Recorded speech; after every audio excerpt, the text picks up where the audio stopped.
One of my favourite things about birds that I've always loved is the fact that birds you can find literally everywhere, from like the most rural parts of the country to right in the inner city. And so if you want to see a bird, you will see one. And I think that's something I've always found really interesting about them. They come into the hearts of our cities, they come into our gardens, so yeah, birds are a good entry point to natural history. But of course some of us use them as an entry and then never exit, because birds are the best things in life. It doesn't matter if you live in a tower block or you live in a detached house or you live in a caravan or wherever you live, nature isn't separated from a tower block. Nature to me is everything that exists around me and internally. This is Get Birding, a guide to birdwatching and a home for stories about birds. Brought to you by me, Bird Girl, and supported by Severn Trent Water and Swarovski Optic. You just heard today's guests, wildlife presenter Chris Packham and nature beatboxer and musician Jason Singh. But before we meet them properly, I should probably explain a little bit more about who I am. So let's go on a walk. I'm Mya-Rose, you might know me as Bird Girl, and I'm a environmental campaigner and activist, and I run a blog also called Bird Girl. My parents took me out birding for the first time when I was 9 days old, and they've been taking me out ever since, and it's always been such an important part of my life.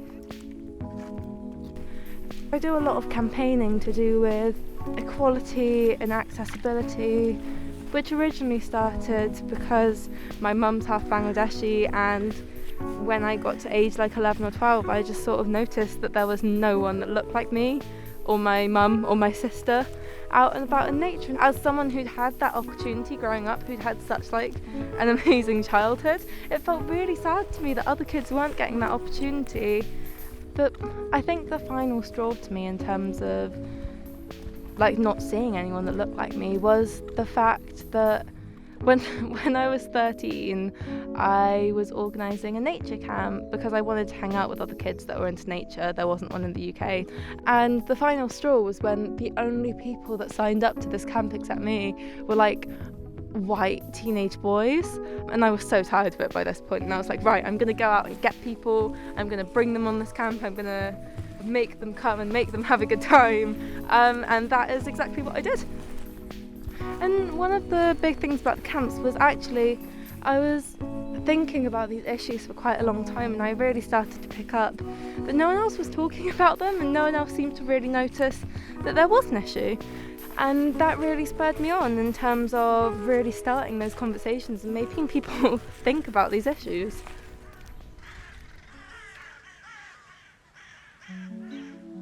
I recorded that while walking the route that's been my daily escape all through the pandemic. You probably have your own walk that's helped you through.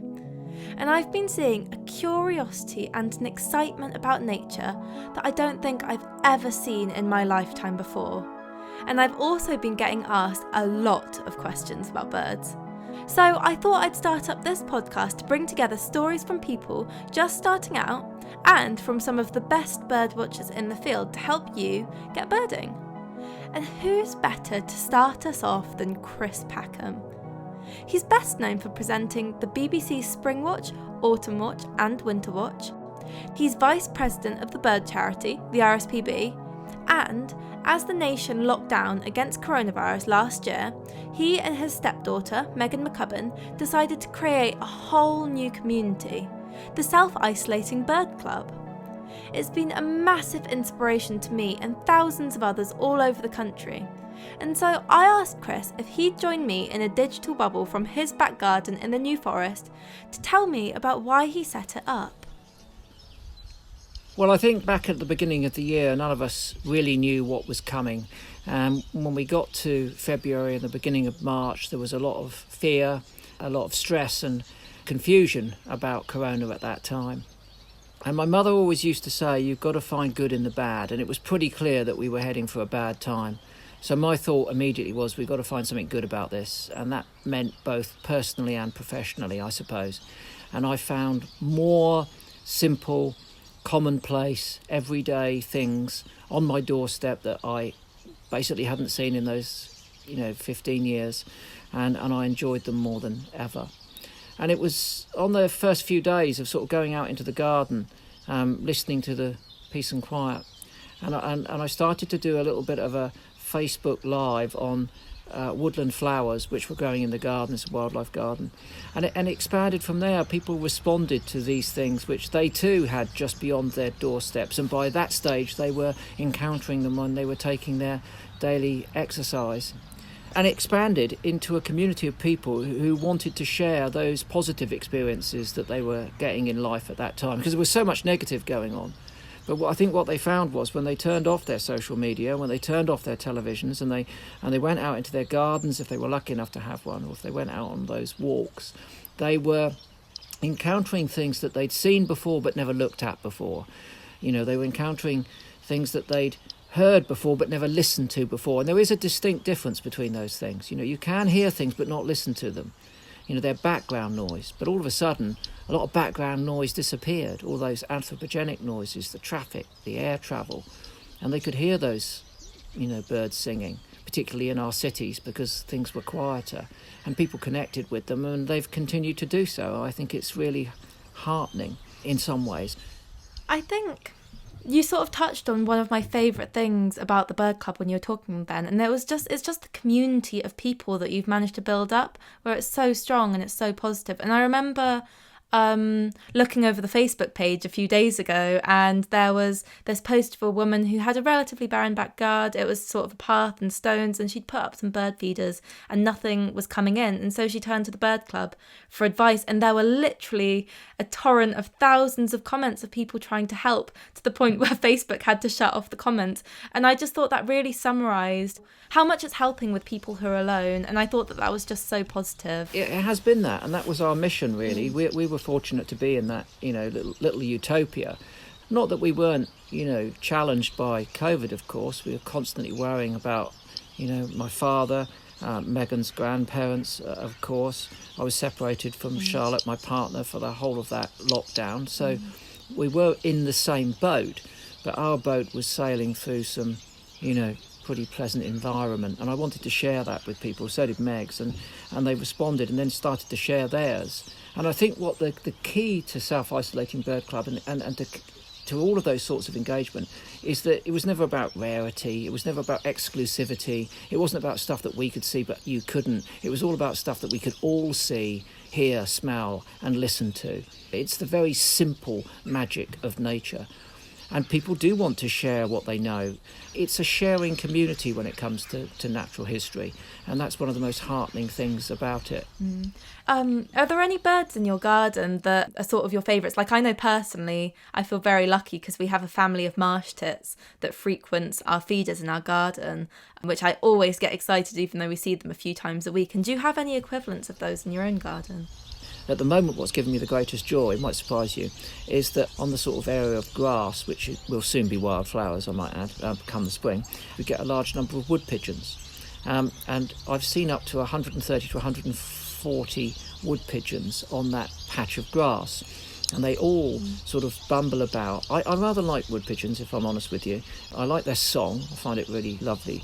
And they're all out there picking up acorns. And sometimes when I come back round to the back of the house and they all take off because me and the poodle spook them, they give this remarkable round of applause as they all take the air, and it's a lovely wintry sound, and all of their white wing bars flashing as they rise up into the trees. I know we've scared them off of their acorn feast, but it's quite a spectacle actually. I think that I'm enjoying those wood pigeons as a simple everyday spectacle actually at the moment.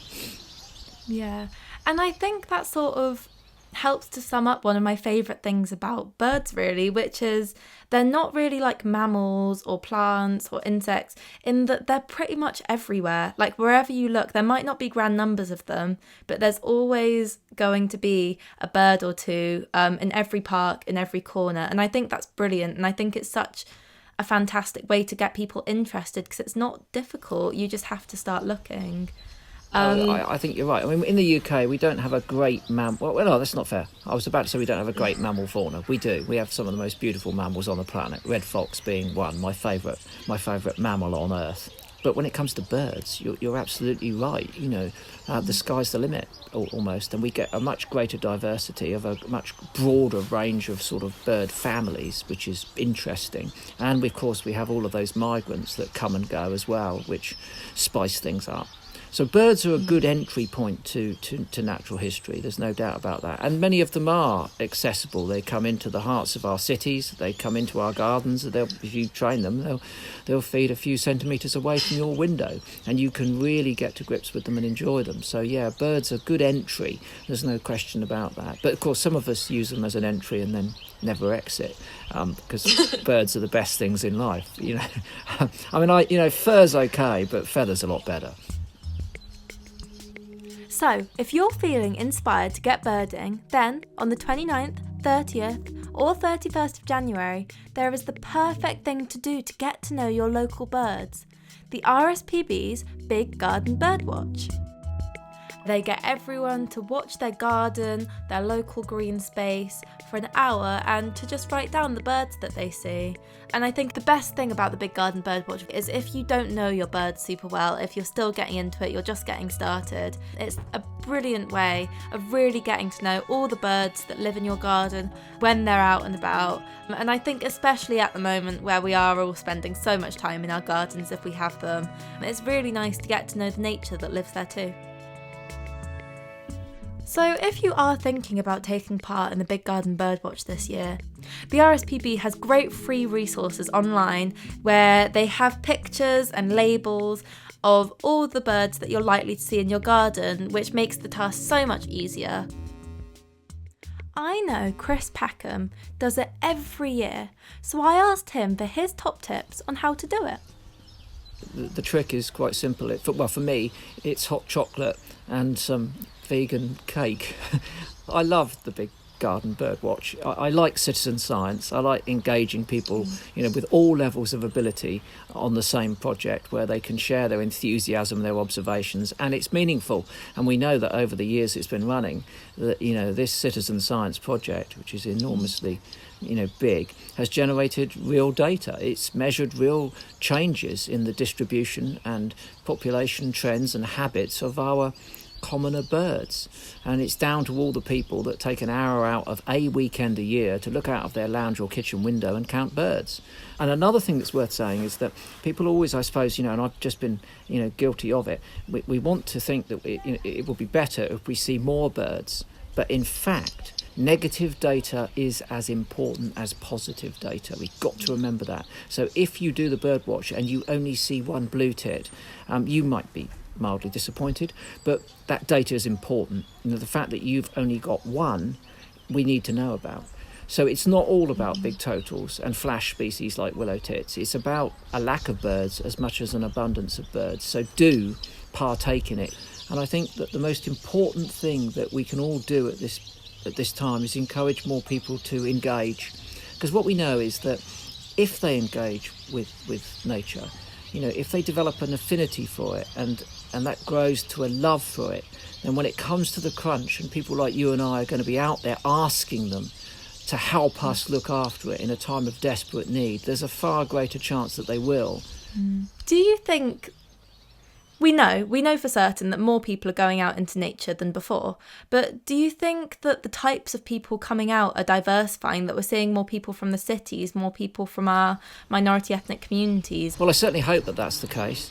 When it comes to diversity, I think we've just got to work so much harder. I think our NGOs in particular have got to focus very specifically, and I think within the education system we have to focus very specifically as well to encourage the broadest range of people to connect with nature and the environment. That's what it's about. I think we're making progress. I think because of people like yourself who are prepared to stand up and say what's what, and to ask them nicely to do more. I see positive changes. People like yourself, people like Kabir, Cool, from all sorts of different backgrounds, not necessarily ethnicity, but also different economic backgrounds, religious backgrounds. And it's particularly heartening that young people are at the forefront of raising these concerns. because I like young people's ambition, lack of risk aversity. They say what's what and they're prepared to take risks. And as a consequence of that, I think we should trust your generation more than we do. Put you in positions where you make decisions. And sometimes you won't get them right because you may not have the breadth of experience. But do you know what? I'm happy with that. Because life is all about making mistakes and learning from them and then moving forward in a more positive way. Absolutely agree. And in general, on this podcast, one of the main things we're trying to do is break down the barriers, because I feel like a lot of people feel like birding's very intimidating, like you need to be an expert in every way. And one of my favourite bits is we're asking people to give us a bird to watch every episode. So I was wondering if there's a single common bird in the UK that you could tell people to keep an eye out for, what would it be? It would be song thrush for me. When I was living at my previous house, I was fortunate we had several pairs of song thrush nesting around the house and garden. And if there was one thing that really held my lockdown mood together, it was the song of those song thrushes. I love the song of the song thrush. And they sang, because there were 3 of them, I presume, they sang from at the very beginning of the season right the way through to the end. And I remember I always sleep with the window open, and I was lying alongside the window and I woke up and the song thrush was singing outside. It's pouring with rain and the crystal clarity of its song and that beautiful, cascades of notes that they produce was just sublime. And at that point there was nothing else calling, it was just this thrush. And then it carried on all summer. And whenever I wanted to, I could hear the song of that thrush. I think they're quite an attractive little bird as well. I like the quite subtle brown colour on their back and that beautiful creamy wash, yellowy creamy wash on their chest with those little teardrop spots. So they're quite subtle in their markings, but boy do they make up with it, for that with the song. The song just transforms them into something else.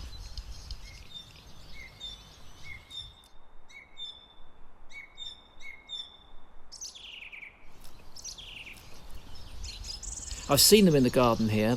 I've seen them, but I'm really hoping that in the next month or so, I'm just going to add to the soundscape of my new space, because without them, I'm definitely going to miss them. I love that as you speak, we can hear both the birds singing and the dogs barking, because I feel like that very much sums you up.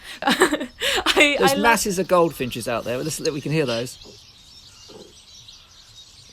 And they're all there because I've got 2 massive bird feeders, and there seems to be some sort of competition between a team of goldfinches who are taking on all the rest. The great tits, the coal tits, the marsh tits, the blue tits, the nuthatches and greater spots which are coming. It's that lot versus the goldfinches to see who can empty the feeder first. And as you can tell from the cacophony of that charm of goldfinches, they are winning. And and the poodles are arguing about it, Okay, well, brilliant talking to you today. Good luck with the birdwatch. I'd be yearning for something special, but I'll equally be satisfied with my current collection of species that are on there. It was so nice talking to Chris and hearing the birds that he had in his garden. And as he said, the ones that you could hear the most clearly were goldfinches. I truly think that goldfinches are one of the most beautiful common garden birds because they have that gorgeous, distinctive red face patch on them that can reach far back over their eye, and they have a lovely fan of gold in their wing, which they're named after, and beautiful smudges of fawn and beige all over their body. And one of the best things about goldfinches is once you start putting out food, once you start getting them in, they're very reliably there in your garden or in your local green space. Like Chris said, I really do think song thrushes are one of the underrated beauties of the garden birds. They have this beautiful creamy breast with speckles of brown all over it, and a back that at first appears quite mousy, but when you start looking closer you can see all the dappled details on their back. The most distinctive thing about them really isn't their lovely plumage, but their very striking voice, which once you've heard them now on the show, hopefully you'll start noticing them singing all over the place. Next up, I want you to meet someone with a voice to rival the song thrush.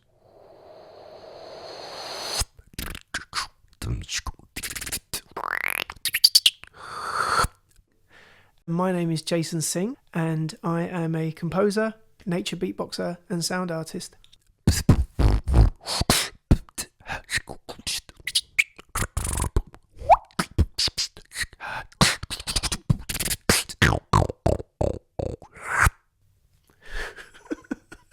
Jason beatboxes bird sounds, but he also creates compositions and sound works inspired and informed by nature.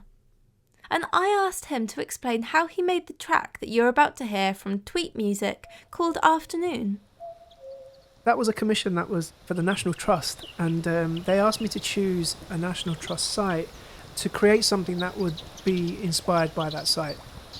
So at the time I was living in Manchester, and so Tatton Park was my closest National Trust site, so we went there and I spent a day just absorbing the sounds. And of those 3 pieces that were created, because they were created for 3 different times of the day, my favourite is Afternoon, because it incorporates not just birds but also water. And what's really lovely about that is that the whole of that album was made vocally, and every instrument in it is made by the voice.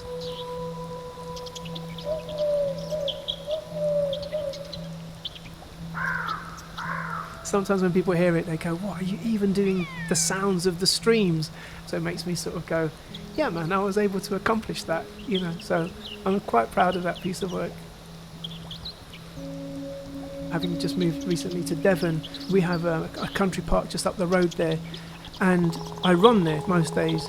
When I run past the tree, to me it feels like I'm running past a being, it's a living thing. And the reason being as well is that at the beginning of the year I got COVID, and it affected my breathing. I noticed that, and especially as a beatboxer, for someone who relies on their breath and their voice, I couldn't create anything for months. But the more time I spent in woods, the more that I felt that I was getting stronger and that my breathing was coming back. And so like now, when I'm in these environments, I'm very, very conscious and very, very aware that the oxygen from trees is helping me do what I do. So like now when I run past trees, I'm like, morning, morning.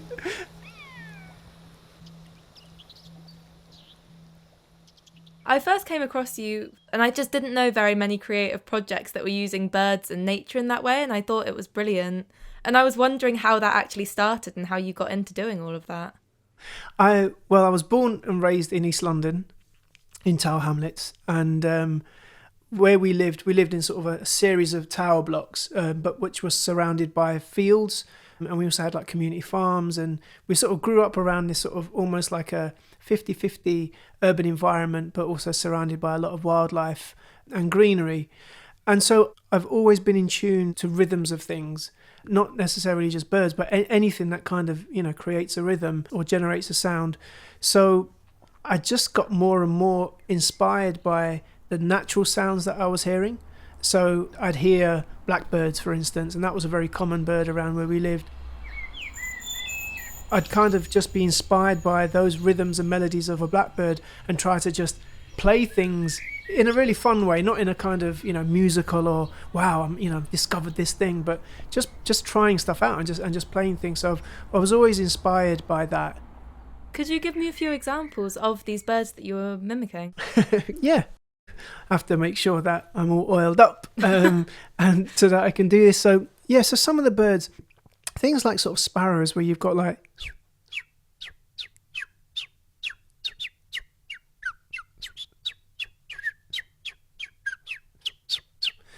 and then what I would do, I'd loop up loads of those to create a whole texture of sparrows.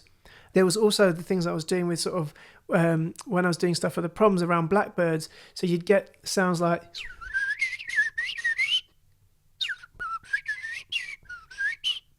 but then there's all sorts of kind of experimental things of blackbirds when they're flying off or they're frightened and getting things like, those kind of sounds. As closely as I could, I just mimicked them and then used technology to shape my voice. And that was really the beginning of actually incorporating birdsong into, creatively with what I was doing. And then I sort of like, when I was doing live shows where I was incorporating that sort of more traditional beatboxing element of pure beats, I'd just throw in bird sounds, and young people loved it. It was just like, wow, this guy's doing birdsong and he's dropping drum and bass and dubstep and, other things. I think the interesting thing is, because you were talking about how you had this sort of 50-50 urban nature environment when you were growing up, and I think that's such a good point, that nature is everywhere and it doesn't matter if you live in a really urban area or in the middle of the countryside. And I think that that's really the message that we're all trying to spread at the moment. Absolutely. I mean, personally, I've never really bought into the urban and the natural and the, it's, I think those kind of separations is what kind of makes sometimes people feel that maybe the park isn't for them, or the forest isn't for them, or the mountain, or, because they live in a particular place or in a particular, situation. And I think it's paramount to kind of show that it doesn't matter if you live in a tower block or you live in a detached house or you live in a caravan or wherever you live, all of those environments, they're all natural environments. And we've made things that are that may not be natural into our natural environments, Yeah, I think that's also the wider thing that I spend quite a lot of time thinking about. And I think so many of the kids that I work with just so absolutely think of themselves as urban people, whatever that even means. And I feel like that really contrasts with the fact that we're animals and we're human and we belong as part of nature too. And I'm doing that work at the moment to try and reconnect people with nature, because I think it's so important. And I think you're a brilliant example of how important nature can be. Oh, nice one. Thank you. Yeah, I think just that thing you were saying before, just in terms of like working with young people, like we did a project a few years ago in Tower Hamlets actually, and I was invited back to my old secondary school to do a workshop with like teachers and young people. And we did a whole thing around birdsong and dubstep and kind of taking rhythms from birds and applying them to beats. But what was really incredible was like the young people especially were like, I've heard these things before. I've heard this pattern before. I'm sure I've heard it before. And then when we sort of like worked out, okay, well, this is actually taken from this bird, people were like, no way, I can make birdsong. I can do birdsong. And that whole, just triggering that, and that, and then for like over 2 weeks, people going, oh, well, I heard this today, and I opened my window and I heard that today. Do you know what I mean? That stuff was so powerful, because it wasn't like I have to turn on my phone or I had to go onto YouTube or I had to do such and such. It was literally, I just opened my door and I was inspired. Do you know what I mean? And I think that is something very, very powerful. And it's sometimes we just need to reconnect with that. Like it's there, but we don't know it. And yeah, I think that's the really powerful thing about nature.